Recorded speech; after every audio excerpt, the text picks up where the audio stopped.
A maioria dos filmes do Hitchcock termina com a verdade sendo revelada e todas as peças se encaixando no final. Mas em Os Pássaros, a causa dos ataques violentos dessas aves a uma cidade pequena da Califórnia nunca é totalmente explicada. O título desse filme tem um duplo sentido. Existem os pássaros literais que atacam a cidade, mas pássaros aqui tu pode ver como uma gíria para as mulheres. E uma interpretação da obra é que tudo que vemos é um comentário sobre o comportamento feminino e as dinâmicas de gênero. O filme conecta esse caos e destruição causado pelos pássaros a uma competição entre mulheres por um homem. Quando Melanie chega à cidade, Annie, ex-namorada de Mitch, demonstra uma certa hostilidade em relação a ela. No final, Annie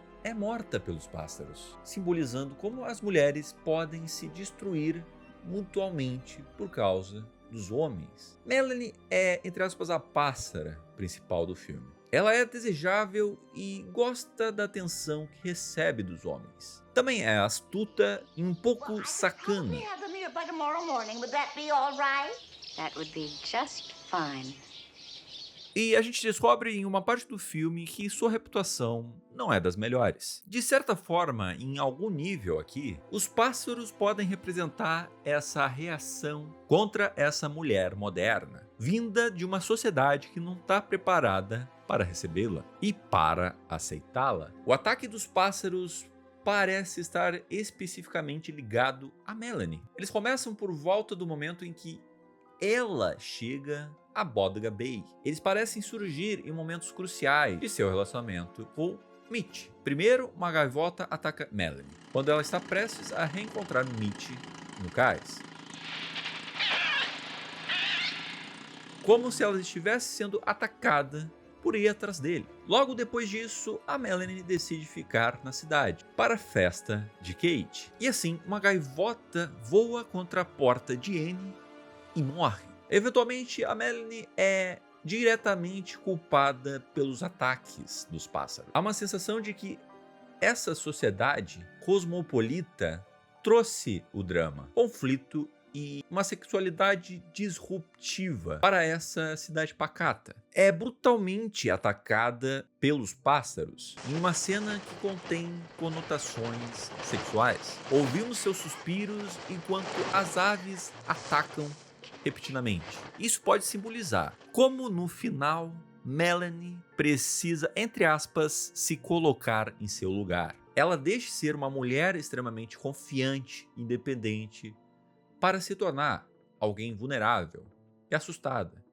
que precisa ser salvo. Os ataques também estão ligados ao conflito entre Mitch e sua mãe, Lydia. E também esse seu instinto de, vamos falar assim, proteger o seu ninho. Mitch e Lydia têm uma relação que a gente não vê de forma muito comum de proximidade. Mitch chama ela de querida, a gente pode traduzir para darling. Darling normalmente é pra namorada, né? Esposa. E também ele fala amor, querida. Darling, Yes? I think I can handle Melanie Daniels by myself. Well, as long as you know what you want, Mitch. I know exactly what I want. E ele visita ela todo final de semana. Ele trabalha numa cidade grande, ele vai visitar ela no final de semana nessa cidade de interior. E claramente ele assumiu esse papel de homem da casa desde a morte de seu pai, alguns anos antes. Então há essa tensão de que Lydia não quer que ninguém a substitua como a mulher principal da casa e uma mulher principal na vida de Mitch. Annie conta a Melanie que quando ela namorava Mitch, Lydia também tinha algo contra ela. Annie argumenta que não há um complexo de Édipo entre Mitch e Lydia, mas quando Lydia descobre o fazendeiro com os olhos arrancados, parece uma referência ao mito de Édipo, onde ele mesmo se cega após descobrir que casou com a própria mãe. Lydia tem um profundo medo de que Mitch se case e a abandone. E de forma irônica e macabra, após Melanie ser quase morta pelos pássaros, que Lydia começa a gostar dela, porque ela vê ela numa situação vulnerável. E isso também é perfeito para a Melanie, pois ela precisa de uma figura materna em sua vida, por sua mãe o abandonar quando ela tinha 11 anos. No final, a ressurgência surge quando as duas mulheres percebem que podem se conectar de uma forma saudável. Enquanto o filme usa o clichê dos pássaros enjaulados para validar sutilmente o romance e o amor. Melanie e Mitch se conectam pela primeira vez na loja de animais, quando Mitch procura por lovebirds, pássaros do amor, também um termo para casais apaixonados. E os pássaros do amor que Melanie compra para Kate representa tanto a conexão da Melanie com Mitch, mas também para a própria inocência de Kate. Curiosamente, as únicas aves que não se tornam agressivas no final. Uma interpretação que pode ser vista mais superficialmente aqui é que os ataques dos pássaros são simplesmente uma aberração bizarra da natureza. A história do filme foi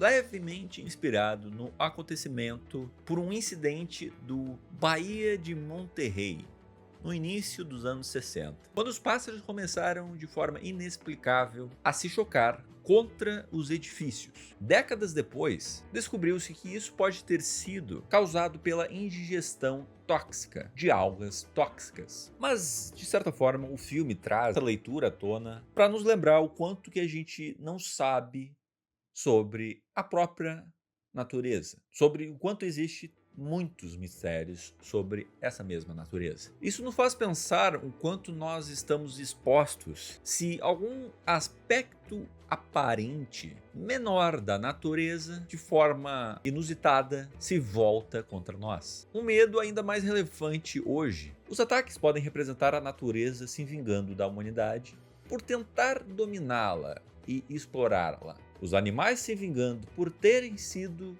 enjaulados. O filme começa com uma imagem de pessoas se movendo livremente enquanto os pássaros na loja estão confinados. Mas no final, o Hitchcock comunica visualmente agora as pessoas estão enjauladas. Os pássaros refletem algo natural que foi distorcido em algo aterrorizante. E é exatamente isso que testemunhamos nas dinâmicas sociais entre os personagens do filme. Se o comportamento das aves parece algo estranho e violento, no final das contas, não é muito diferente da forma como nós, humanos, agimos todos os dias, né? Na história da Daphne du Maurier, na qual o filme é baseado, os pássaros podem ser lidos como uma alegoria para a ameaça do nazismo. De modo semelhante, Hitchcock pode ter usado os ataques em seu filme para explorar os medos da era da Guerra Fria em relação ao conflito nuclear. A crise dos mísseis de Cuba ocorreu menos de um ano antes do lançamento do filme. E as imagens dos personagens se protegendo com medo podem remeter às pessoas se preparando para um ataque nuclear. O bando de aves podem nos lembrar a praga dos gafanhotos da Bíblia também. Parece que as consequências dos pecados da humanidade estão voltando para puni-los.